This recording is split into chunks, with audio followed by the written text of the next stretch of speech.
Kingdom Hearts 2 is one of my favorite video games of all time, but that doesn't change the fact that it really shouldn't have worked. The entire concept of the game is absolutely ridiculous. Take Disney, take Final Fantasy, take giant key swords, mix them all together with pirates, superheroes, ducks, talking dogs, and fucking Sephiroth, and somehow you create one of the most beloved video games of all time. Kingdom Hearts 2 wasn't just successful, it was incredibly special. And it wasn't just special to Kingdom Hearts fans, but it was special to an entire generation of gamers. Because even today, nearly 20 years later, people still chase the feeling Kingdom Hearts 2 gave them. But why is that? Because I don't think it was just the combat, I don't think it was just the story, I don't think it was just the nostalgia nature of the Disney worlds. I think Kingdom Hearts 2 succeeded because it arrived at the exact moment gaming would never see again. To understand the history of Kingdom Hearts, you have to understand whenever the second game originally released. It was 2005, and gaming was completely different back then. The PlayStation 2 was dominating, but it was also a technological masterclass. Physical games still felt like real events, and the internet existed, but it hadn't completely taken over gaming culture or the world just yet. Most players weren't watching breakdown videos, they weren't reading wiki pages, they weren't getting spoiled every day on social media.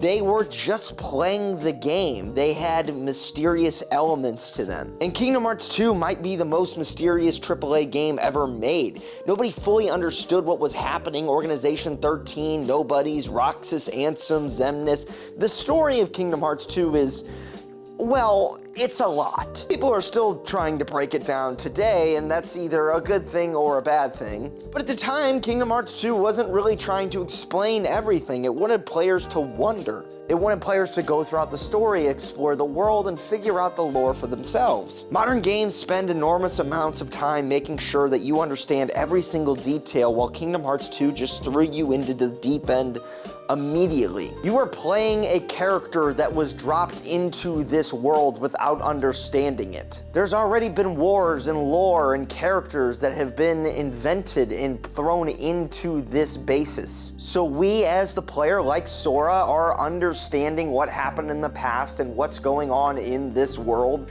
the same time that he is. So yes, it throws you just straight into the deep waters, and players loved it. But timing alone doesn't explain why people still talk about Kingdom Hearts today, because lots of games came out in 2005, but very few of those games went on to become legendary. Let's be honest, as much as Kingdom Hearts 2 is a fantastic game, I think the biggest criticism that we can give Kingdom Hearts lore is that it's kind of a mess. And Kingdom Hearts 2, as great as a game as it is, was the big step into a lot of that mess. It makes sense once you sit down and break it through and really understand the world building and the lore behind the story, but that doesn't make it any less complicated to explain. Half the characters have identical names, there's clones of other characters, there's copies, there's shadow versions, alternate realities, alternate versions, multiple worlds, people with hearts, people without hearts, people who somehow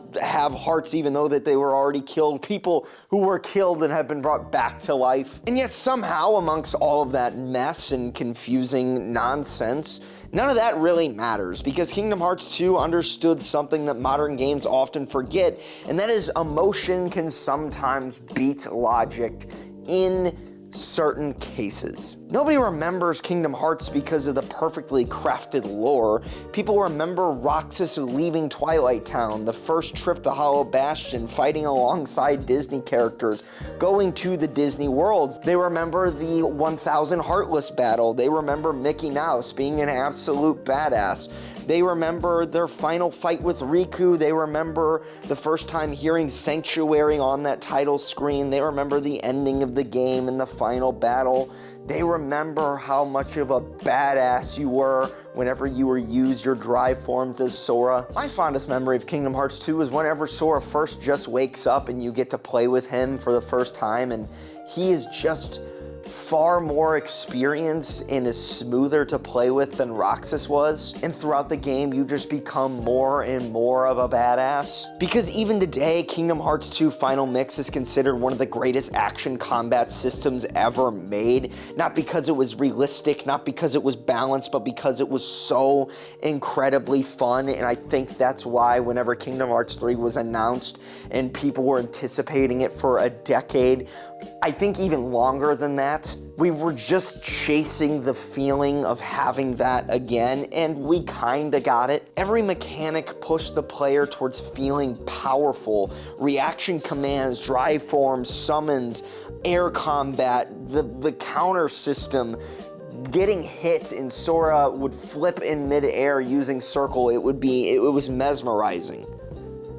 Everything was built around making Sora feel incredibly smooth and fun to control as a character. Kingdom Hearts chased excitement with their game while a lot of modern games chase realism, and it worked for them. But here is ultimately the real reason why Kingdom Hearts is so successful. Because it wasn't just a game, it was a cultural intersection. Disney was at its peak, Final Fantasy was still viewed as gaming royalty, and the PlayStation 2 was everywhere. You couldn't throw a dead cat without hitting one. Physical media at the time was king. Gaming communities were smaller back then, and the internet hadn't turned every release into a non-stop cycle of leaks, discourse, and outrage that this sequel isn't as good as the original, or some other bullshit like that. Kingdom Hearts 2 arrived before gaming became obsessed with optimization, before battle passes, before live service events, before engagement metrics, before every franchise became a content machine.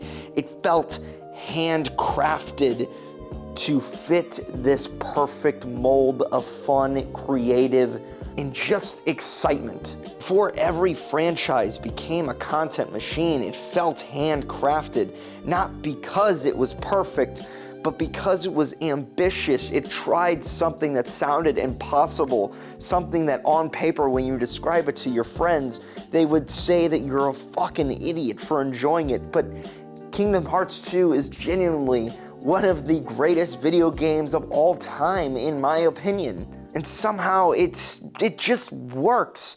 And that's why people still replay Kingdom Hearts 2. Not because it's flawless by any means, but because it represents a moment when gaming felt magical. A moment when developers could take ridiculous risk and players were willing to follow them.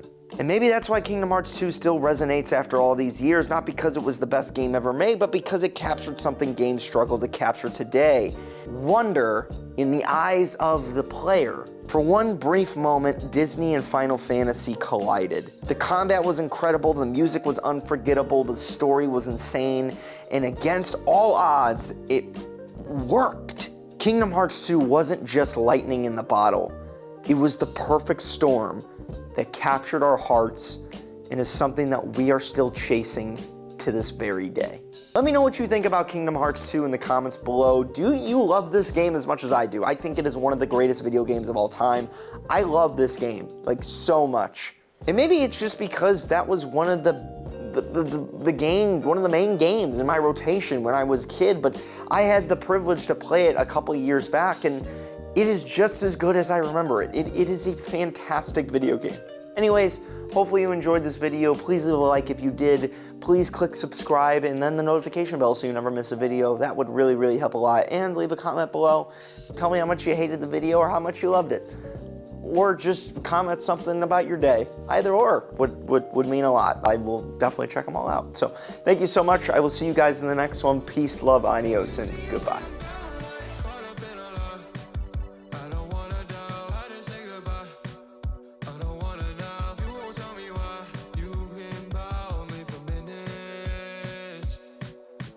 Caught up in a fight.